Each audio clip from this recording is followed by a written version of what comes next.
ভাইরে ভাই, মানুষের এত ধৈর্য কোথা থেকে আসে? তিশা আপুকে ধৈর্যশীলের মেডেল দেওয়া হোক। আসলে ছোটবেলা থেকে একটা কথাই শুনে আসছি, বাঙালি মেয়েরা একবেলা না খেয়ে থাকতে রাজি, কিন্তু তার স্বামীর ভাগ কাউকে দিতে রাজি না। আমি তো আমার প্রিয় মানুষের সামনে অন্য কোনো মেয়েকে একদম সহ্য করতে পারি না। কখনো যদি আমি স্বপ্নেও দেখে থাকি যে আমার হাজব্যান্ডের পাশে একটা মেয়ে আছে, তাহলে কি আমি কি করি জানেন? তারে মনে চায় কুচি কুচি করে একদম নদীতে ভাসাইয়ে দিই, বুঝলেন? এই অবস্থা। কিন্তু এই তিশা আপু যে তার সামনে বসে কিভাবে এগুলো মেনে নিচ্ছে আমি বুঝতে পারি না। এটা যদি তাদের নাটকও হয়, অভিনয় হয়, তারপরেও আহাদ ভাই যেভাবে ওই মেয়েটার সাথে ঢলাঢলি করতেছে, এইসব দেখে তিশা আপু কেমনে সহ্য করতেছে আমি একদম বুঝতে পারি না। আসলে দুনিয়াটা টাকার উপরে একদম বিক্রি হয়ে গেছে, তাই না?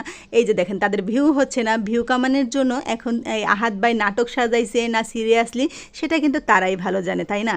কিন্তু এই যে দেখেন একদম ঢলাঢলি করতেছে, এটা তিশা আপু সামনে বসে কেমনে মাইনা নিতেছে আমার একটাই কোশ্চেন বাঙালির কাছে।